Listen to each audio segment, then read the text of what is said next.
Today's story is called Teddy Roosevelt. Today we know Miss Teddy Roosevelt, the 26th President of the United States. But when he was young, his mother called him Theodore when she introduced him to her friends. His friends called him TR, and his father called him TD, especially when he wanted his son to remember something important. His given name was Theodore, but he had a lot of nicknames, didn't he? Another nickname for the name Theodore is Teddy.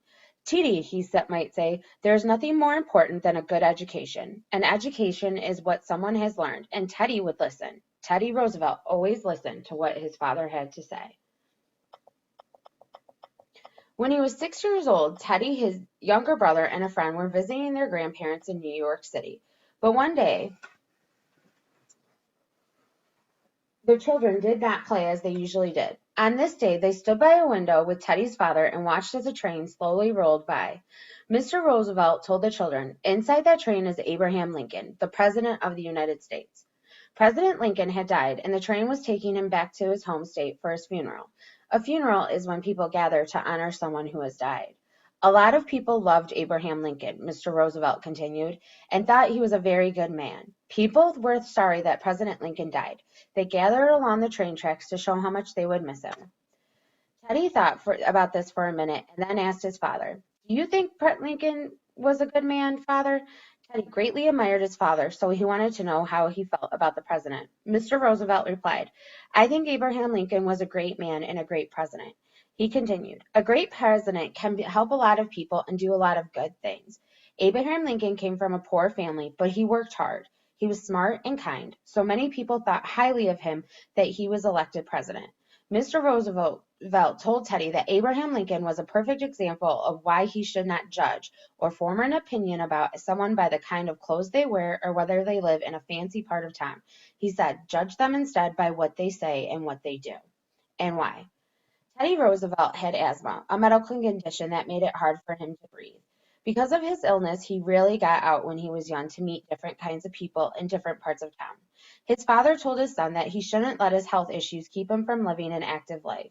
He said, "Build up your body and don't be afraid to push it too hard." Once again, Teddy listened to his father. He worked very hard to build up his body. He spent more time outdoors, climbing mountains, hiking for miles, and fishing and hunting. Teddy built up his mind too. He loved the outdoor and became an expert in the subject of wild animals, birds, and fish. An expert is someone who knows a lot about a subject. When he was 17, Teddy went to college and received the fine education his father had talked about. Throughout his life, he made sure to give his mind as much exercise as he gave his body. Teddy wrote more than 20 books and many, many newspaper and magazine articles.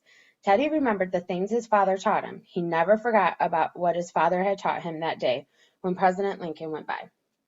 2 months after he finished college, on his 22nd birthday, Teddy married a young woman named Alice Lee, and they had a little girl. They named her Alice too. Teddy's wife Alice died when little Alice was still a baby, but a few years later, Teddy got married again to a friend named Edith Caro. As a young man with a family, Teddy had to decide what to do with his life. He told himself, "My father was right. I must use every day I have in this world to do important things."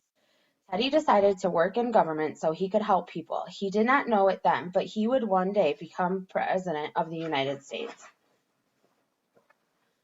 Teddy and his wife Edith had 5 children together, giving Teddy's daughter Alice some sisters and brothers. Teddy often led the children outdoors to explore the woods or play on the lawn. He taught them about birds, animals, plants, and played lively games with them. Once, when another woman was visiting his wife, they heard laughter outside. Looking out the window, they saw Teddy and the children playing dress-up and running around the lawn. Edith Roosevelt smiled and told her friend, "I have no trouble controlling the children, but controlling Theodore is impossible." In those days, in New York City, making sure that the government was doing a good job was a tough business. Because so many dishonest people worked in government, Teddy's friends told him that nice people like him did not get involved. Teddy said, "Things will get better only when good people make them so." To start, he became the head of the New York City Police Department. He toured the streets to make sure police officers were doing their jobs fairly and honestly. A few years later, the President of the United States, William McKinley, made Teddy Roosevelt the Assistant Secretary of the U.S. Navy. Teddy felt the United States needed a strong navy to show the world that it was a powerful country. Later, Teddy left his job with the Navy and went west. He went to lead cowboys and other people from the West. They joined the army together, and other soldiers began calling them the Rough Riders. Teddy led his Rough Riders in battle and was so brave that when he returned home, people called him a hero. They elected him governor of the state of New York. A governor is the elected leader of a state. As governor, he helped many new laws to help everybody, rich and poor, old and young, male and female. Later, Teddy Roosevelt became Vice President of the United States. 6 months after he became a Vice President, President McKinley died. At age 42, Teddy Roosevelt became the 26th President of the United States. If the President of the United States dies, the Vice President then becomes the President. He is the youngest man to ever serve as President. As President, Roosevelt set out to help working people and poor people who had to pay too much for things they bought. President Roosevelt also tried to be a peacemaker. People said Teddy wants America to be strong enough to win wars, but he thinks peaceful talking is better. As he put it himself, speak softly, but carry a big stick. Busy as he was, President Roosevelt still found time for the outdoor activities he loved as a child. He once said, "All Americans deserve clean air, clean water, and beautiful outdoor spaces to explore. We should set aside special places now while they are still natural and wild so our children and grandchildren may know the joy of the outdoors." President Roosevelt believed one of the most important things a president could do was to help keep making the country a better place. He asked, "What will happen if one day our forests are all gone?" Under President Roosevelt's direction, the government created huge parks and protected forests, lakes, and rivers to keep them clean and natural. He set up special parts of the government to protect America's lakes and rivers and to guard the wild creatures. The effort was called conserving or saving nature. Today we still enjoy those parks and wild places President Roosevelt saved. Teddy Roosevelt conserved parks and places in nature for people to enjoy, where no one could build or cut down trees. Teddy Roosevelt helped in another way too.